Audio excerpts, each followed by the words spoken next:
मेरी बीवी शादी की रात बेहोश हो गई। डॉक्टर के पास लेकर गया तो डॉक्टर बोला, तुम्हारी बीवी तो पेट से है। मैं गुस्से में बीवी को तलाक देने लगा तो मेरी बीवी चीखने लगी कि तलाक मत देना, ये बच्चा तो आपका ही है। क्योंकि शादी का दिन हर किसी के लिए अरमानों भरा होता है और फिर ऐसा दूल्हा जिसने पसंद की शादी की हो उसके लिए यह दिन ज्यादा ही खुशी का होता है। और मेरे लिए भी यह दिन खुशी का दिन था।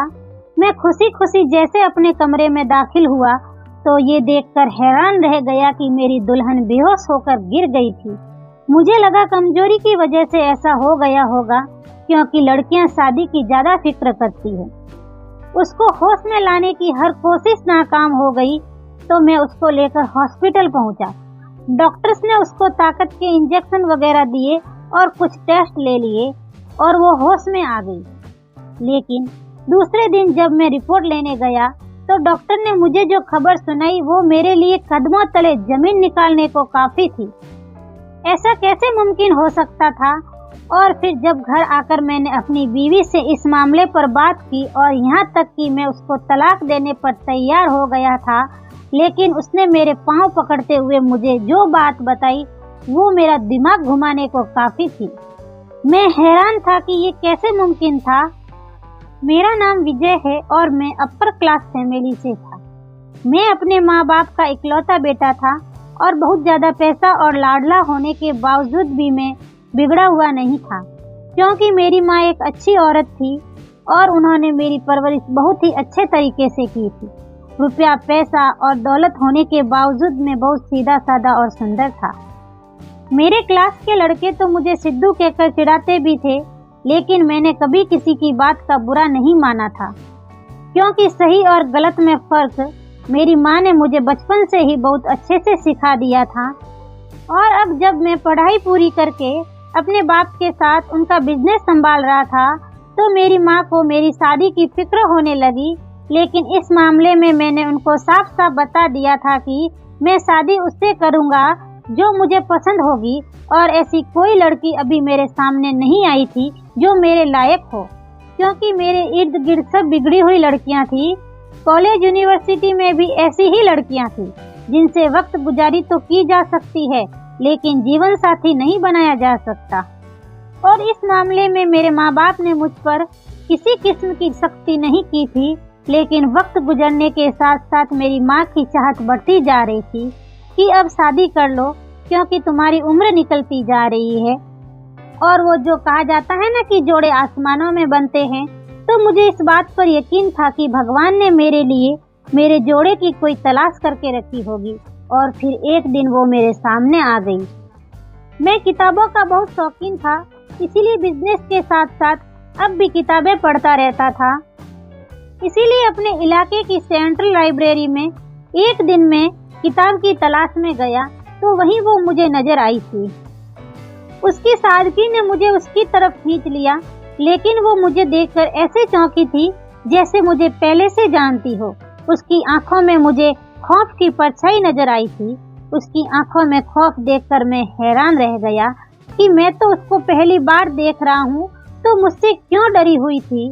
लेकिन उससे पहले कि मैं उससे बात करता वो ऐसे भागी जैसे मुझसे पीछा छुड़ाना चाहती हो, और उसकी इस बात ने मुझे हैरत में डाल दिया। और हैरत और बेचैनी ने मुझे मजबूर किया कि मैं बार बार उस लाइब्रेरी में जाऊं, और कुछ दिनों बाद ही मुझे वो दोबारा वहां नजर आई। मैं घर तक उसका पीछा करने में कामयाब हो गया। जब मैंने उसके बारे में पता किया तो मालूम हुआ कि उसका नाम अनीता है और वो लोग कुछ दिन पहले ही इस इलाके में शिफ्ट हुए हैं। और सबसे बड़ी बात यह है कि वो अपने माँ बाप की इकलौती बेटी है। इससे ज्यादा मुझे कुछ मालूम नहीं हो सका। मैं तो उसकी सादगी से प्रभावित था, फिर वो मुझसे डरी हुई क्यों थी, जबकि मैंने तो आज तक उसके साथ बात तक नहीं की थी। उसके बारे में जानने के लिए मौका तलाश करने लगा कि उससे बात कर सकूं, और शायद उसे भी अंदाजा हो गया था। इसीलिए वो हर मुमकिन जगह पर जहां मैं हो सकता था वहां जाने से कतराने लगी। उसका यही भागना मुझे दिन ब दिन उसकी चाहत में पागल करने लगा। और फिर भाग्य का ऐसा चमत्कार हुआ कि कुछ दिनों बाद वो लड़की मेरी ही कंपनी में नई ट्रेनी के तौर पर आ गई। क्योंकि ट्रेनिंग का इंटरव्यू मैं नहीं करता था, इसीलिए उस लड़की का मुझसे आमना सामना नहीं हुआ। और जिस दिन उसने कंपनी ज्वाइन की, उसके दूसरे दिन उसे मालूम हुआ कि वो मेरी कंपनी में आती है और अब मेरी वो एम्प्लॉय होने की वजह से वो मेरे हर सवाल का जवाब दे सकती थी। मैंने उसे अपने कैबिन में बुलाया। मुझे देखते ही उसकी आंखों में खौफ नजर आने लगा। मैंने उससे पूछा कि मुझसे क्यों डरती हो। मैंने उसको ऐसा क्या कहा, लेकिन वो कमरा छोड़कर बाहर चली गई और अगले 2 घंटे में उसका रेजिग्नेशन लेटर मेरी टेबल पर मौजूद था। इस चीज ने मुझे और हैरान कर दिया। अब तो मैं पागलों की तरह उसके पीछे भाग रहा था। यहाँ तक कि मैंने अपने घर में भी बता दिया कि लड़की मुझे पसंद आ गई है। मेरी माँ तो हर लड़की के लिए तैयार थी जो मेरी पसंद थी, लेकिन मैंने एक शर्त लगा दी कि जब रिश्ता लेकर जाएंगे तो मेरे बारे में उस लड़की को कुछ नहीं बताएंगे, वरना रिश्ते से इनकार कर देगी। उन्होंने एक रिश्ता करवाने वाली आंटी के जरिए उस घर में रिश्ता भेज दिया। मुझे नहीं मालूम कि मेरी माँ ने क्या कहा, लड़की ने क्या कहा और कैसे ये सब हुआ। बस 1 महीने के अंदर मेरा उससे रिश्ता हो चुका था, लेकिन रिश्ता होने के बाद भी मैंने उससे बात करने की कोशिश नहीं की, क्योंकि मेरे मन में एक डर सा था कि अगर मैं उसके सामने आया तो कहीं वो रिश्ते से इनकार ही ना कर दे। और सच बात तो ये है कि मैं उससे दूर नहीं रह सकता था। वो मुझसे क्यों डरती है, ये सब बातें मैं पूछना चाहता था, लेकिन जब वो मेरी बीवी बन चुकी हो तब वो मुझसे कुछ ना छुपाए। और उसके लिए ज़रूरी था कि मैं जल्द शादी पर जोर दूं। मेरी माँ को भी शादी की जल्दी थी और उन लोगों ने भी कुछ खास मना नहीं किया, इसीलिए करीब 1 महीने बाद ही मेरी शादी तय हो गई। मेरी माँ समेत सबको लगता था क्योंकि मैं ये शादी अपनी मर्जी से कर रहा हूँ, इसीलिए यकीनन लड़की से मेरी बात होती होगी, लेकिन हकीकत क्या है ये मैं ही जानता था। मैं चाहता ही नहीं था कि मैं उससे बात करूं या वो मेरे बारे में कोई बात जाने, क्योंकि मेरे दिल में अजीब डर था कि वो इस रिश्ते से इनकार कर देगी। वो मेरे बारे में कुछ नहीं जानती थी, जबकि मैं भी उसके बारे में सिर्फ उसके नाम के अलावा कुछ खास नहीं जानता था। मुझे शादी के दिन का इंतजार था और फिर आखिरकार शादी का दिन भी आ गया और मैं बहुत ज़्यादा खुश था। जिसे मैंने चाहा था उसे आज पा लिया था और सबसे बड़ी बात ये थी कि मैंने उसे पत्नी बनाने से पहले उससे बात तक नहीं की थी, इसीलिए मुझे बहुत ज़्यादा इस बात का इंतज़ार था कि वो मेरे पास आएगी और मैं उससे बात करूँगा। लेकिन भगवान ने हमारे लिए क्या सोच रखा है ये मैं नहीं जानता था। शादी के बाद उसको जब स्टेज पर लाया गया तो उसने मेरी तरफ नज़र उठाकर नहीं देखा था। शायद वो शर्मा रही थी या कुछ और बात थी, लेकिन जब मुंह दिखाई की रस्म की गई तो उस वक्त भी मुझे उसकी आंखों में बहुत ज़्यादा खौफ नजर आया और वो बेयकीनी भी, जैसे उसको बिल्कुल यकीन नहीं आ रहा हो कि मैं उसका दूल्हा हूँ। लेकिन मैं तो एक टक उसको देखे जा रहा था, क्योंकि आज उसको देखने का मेरा पूरा हक था। अब कुछ देर बाद ही विदाई का वक्त हो गया, लेकिन हर कदम पर मुझे महसूस हो रहा था कि वो लड़की बहुत परेशान है और परेशान से ज़्यादा डरी हुई है। लेकिन मैं उसका ये डर दूर करना चाहता था। मुझे इंतजार था कि वो मुझसे बात करे और मैं उसे अपने बारे में क्लियर करूं, ताकि उसका ये खौफ खत्म हो। मुझे 100% यकीन था कि उसको अपने प्यार और मोहब्बत से इस डर से निकाल दूंगा। लेकिन मुझे क्या मालूम था कि ये वो खौफ है जो मेरी आगे आने वाली जिंदगी को हिलाकर रख देगा। विदाई के बाद जब उसे घर लेकर आए तो मेरी माँ न जाने कौन कौन सी रस्में कर रही थी, लेकिन उसकी आंखों में बढ़ता हुआ डर देखकर मैं चाहता था कि जल्दी से जल्दी उसे कमरे में पहुंचा दिया जाए, ताकि मैं उससे बात कर सकूं। मैं हर संभव तरीके से कोशिश कर रहा था कि अनीता को अपनी तरफ से कोई मुसीबत या परेशानी ना दूं, लेकिन उसकी आंखों का डर कैसे दूर करता, जो कम ही नहीं हो रहा था। जब उसे कमरे में लेकर गए तो मुझे मेरे दोस्तों ने घेर लिया। वो सब अपनी शरारत में थे, लेकिन मैं जानता था ये शरारत शायद मुझे रास नहीं आएगी। बड़ी मुश्किल से जान छुड़ाकर जल्दी से जल्दी कमरे में भागा और कमरे में पहुंचने से पहले ही मैंने अपने मन में वो सारी बातें तैयार कर ली थी जिसके जरिए मैं उसको रिलैक्स कर सकूं और उसके दिमाग से अपना डर निकाल सकूं। मैं बड़ी खुशी खुशी अपने रूम में दाखिल हुआ और वो अभी रिवायती दुल्हनों की तरह घूंघट करके बैठी हुई थी। उसके पास जाकर बैठा तो उसके चेहरे का खौफ मुझे उसके घूंघट के अंदर से भी नजर आ रहा था। वो मेरे करीब बैठते ही हौले हौले कांपने लगी और मैंने अपनी तरफ से उसे रिलैक्स करने के लिए उसके हाथ पर हाथ रखा, लेकिन उसके साथ ही वो लहरा कर गिरी और बेहोश हो गई। उसको इस हद तक डरे हुए देखकर मैं बिल्कुल परेशान हो गया कि ना जाने ऐसा भी उसे मुझसे क्या डर है। सुना तो था कि लड़कियां अपनी जिंदगी को लेकर डरी हुई होती है और कुछ लड़कियां लड़कों से भी डरती है। ये सारी बातें मैं जानता था, लेकिन कोई इतना भी ज्यादा डर सकता है मैं ये नहीं जानता था। लेकिन कोई इतना ज्यादा खौफ में कैसे रह सकता है कि अपने होशो हवास खो बैठे। इस किस्म की बात किसी को मालूम ना हो, इसीलिए मैंने अपनी तरफ से हर मुमकिन कोशिश की कि वो होश में आ जाए, लेकिन वो बिल्कुल होश में नहीं आ रही थी। इसीलिए मजबूरन मुझे हॉस्पिटल लेकर जाना पड़ा। अपने साथ माँ को भी गाड़ी में लेकर गया। घर में बहुत से मेहमान मौजूद थे, लेकिन मैंने किसी को कानो कान खबर ना होने दी। मेरी माँ मेरी बीवी को बेहोश देखकर बहुत परेशान हो रही थी और हॉस्पिटल में जब उसको यूं आधी रात को दुल्हन के कपड़ों में देखा गया तो फौरन सब ही अलर्ट हो गए। डॉक्टर ने उसको अच्छे से चेक किया और उन्होंने बताया कि ये खौफ से या दिमागी दबाव से बेहोश हो गई है। अब सबको ये मालूम था कि लड़कियां शादी का दबाव ले लेती है, इसीलिए सबने इस बात को नॉर्मल ही लिया। लेकिन हकीकत क्या है वो मैं नहीं जानता। डॉक्टर ने उसे इंजेक्शन वगैरह दिए और कहा कि ये 2 घंटे में होश में आ जाएगी। वो 2 घंटे मैंने कैसे गुजारे ये मैं जानता था। डॉक्टर ने पूरे टेस्ट ले लिए और कहा कि सुबह इनकी रिपोर्ट ले ली जाए। मैं तो 2 घंटे बाद उसके होश में आने पर ही वापस घर ले आया और उसकी तबीयत को देखते हुए उससे कोई बात नहीं की। वो भी खामोशी से कपड़े बदल कर लेट गई और सो गई और हमारी गोल्डन नाइट ऐसे ही हॉस्पिटल के चक्कर में खराब हो चुकी थी। मुझे सिर्फ एक बात की परेशानी थी कि आखिर मेरी बीवी इतनी ज्यादा डरी हुई क्यों है, और मैं यह बात हर सूरत में जानना चाहता था। दूसरे दिन शाम को रिसेप्शन था, लेकिन मैं उसको लेकर किसी किस्म की कंपेयरिंग की हालत में नहीं था। इसीलिए मैं सुबह सुबह ही किसी को बताए बगैर हॉस्पिटल में रिपोर्ट लेने पहुंच गया। लेकिन मुझे रिपोर्ट देने के बजाय डॉक्टर के कमरे में भेज दिया गया।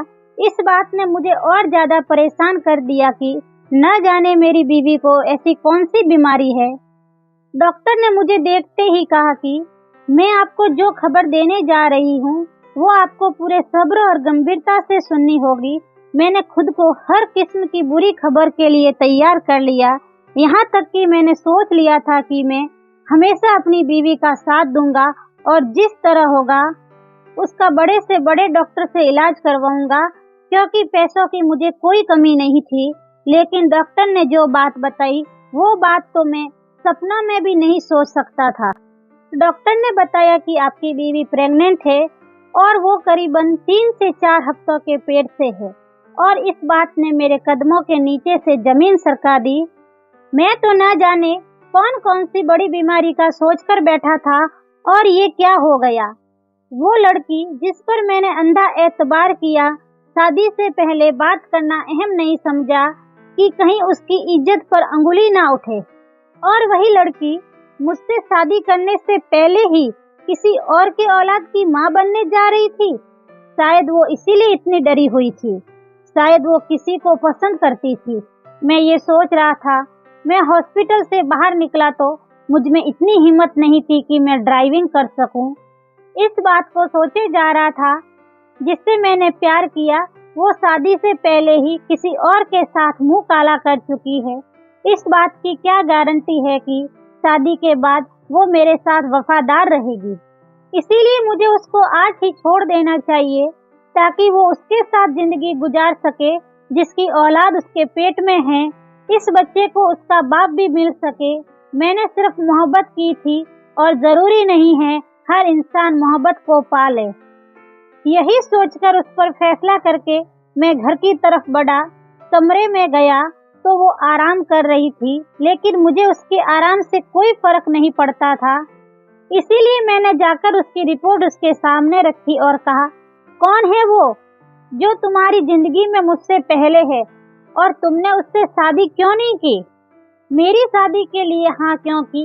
मैं आज तुम्हें आजाद कर देता हूँ ताकि तुम उससे शादी कर लो जिसकी औलाद की माँ तुम बनने वाली हो, ताकि इस बच्चे को उसका बाप मिल जाए।